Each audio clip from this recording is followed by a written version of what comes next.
खबर शामिल करते हैं सियालकोट से। Report Azhar Jani, senior reporter, PNP sports news Sialkot.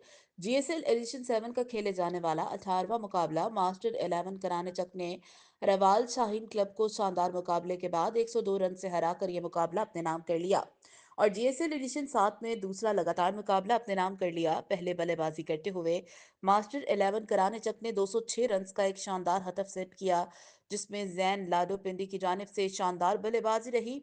उन्होंने 101 रन की शानदार इनिंग खेली। इनके साथ शिराज मलिक 30 रन बनाकर टॉप स्कोरर रहे। हदफ के ताकुब में टीम रवाल शाहीन क्लब का आगाज अच्छा न रहा। हसनैन और हामिद के जल्द आउट होने पर टीम का बैलेंस कुछ खास नजर न आया, लेकिन इनके बाद आदिल पतन ने शानदार बल्लेबाजी की। टूर्नामेंट की तेज तरीन 50 अपने नाम की 65 रन बनाने के बाद पवेलियन वापस गए। ये मुकाबला 102 रन की एक बड़ी लीड से हारी।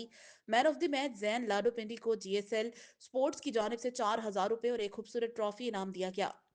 मैच जीतने पर टीम स्पॉन्सर्स की तरफ से तमाम खिलाड़ियों, मीडिया और एम्पायर्स में इनामात दिए गए। दूसरी जीत हासिल करने पर मास्टर 11 करारे चक को दिल से मुबारकबाद पेश करते हैं media partner PNP sports Sialkot.